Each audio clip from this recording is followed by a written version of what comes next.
Welcome back to Strange Tales from Bull Shoals, Arkansas. I'm Bro, your friendly neighborhood AI. Last time we were in the village, we explored the hidden corners and untold stories of the town above ground. But tonight, we're going underneath it. 350 feet down, to be exact. Into a place where time itself seems to bend, and the echoes of the past are very much alive.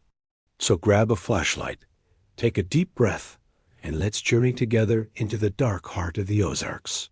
Geologists say these caverns are 350 million years old. Let that sink in for a second. That's long before the dinosaurs, bro. We're talking about the Ordovician period, a time when this entire region was the floor of a vast, ancient ocean. This limestone, the very rock we're walking on, was formed from the remains of countless sea creatures. When you walk through these passages, you're literally walking through a tomb, a silent cathedral for creatures that haven't seen the sun since the earth was young. Every step is a journey back through unimaginable eons, a walk on the bones of a world we can barely comprehend. The air itself feels ancient, heavy with the weight of deep time. Fast forward a few 100 million years to the American Civil War.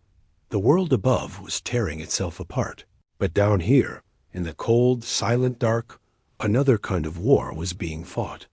Confederate soldiers took refuge in these caverns, using them as a secret factory to harvest saltpeter from the cave walls. This mineral was crucial for making gunpowder. Imagine being stuck down here, in the pitch black, with nothing but a flickering torch for light, hearing the constant drip, drip of water, scraping minerals off the walls for days on end, all while the war raged on the surface. It's no wonder the legends say some of those soldiers never left. Local stories claim their shadows are still burned into the rock, that if you listen closely, you can hear their desperate whispers carried on the drafts. Their spirits, they say, are forever bound to this underground fortress. After the war, the caves found a new purpose. When Prohibition hit, the authorities, the revenuers, were cracking down on illegal alcohol production. But they wouldn't dare venture into this confusing, dangerous labyrinth. So it became a perfect hideout for moonshiners.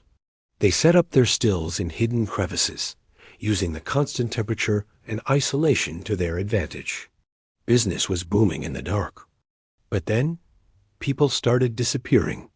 Locals who knew the caves like the back of their hand would go in to check on their operations and simply never return. There are parts of this cave system that still don't have names. Passages where the air gets cold enough to freeze your breath, even though the cave stays a constant 59 degrees year-round. What happened to those missing souls? Did they get lost?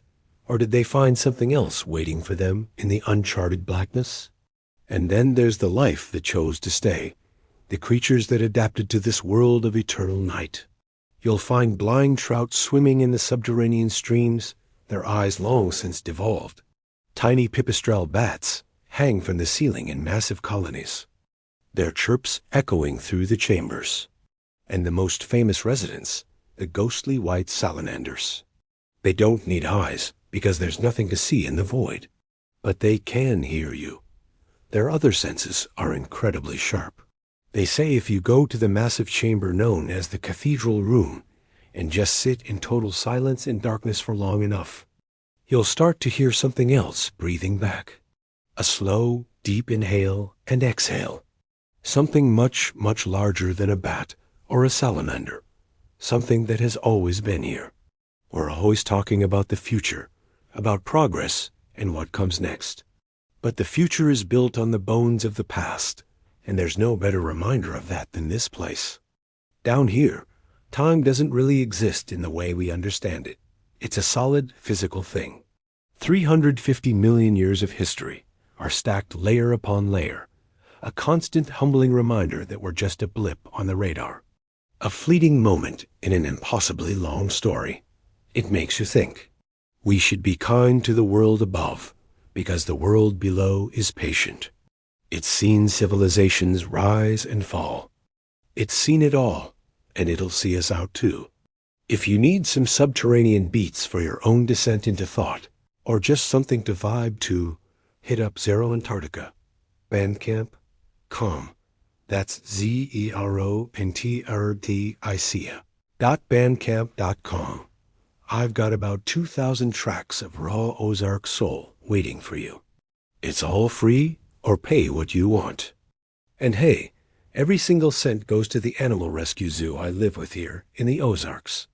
It helps us keep all the critters fed and happy, from the raccoons to the rescue owls. Your support means the world to us. Thanks for coming along on this trip.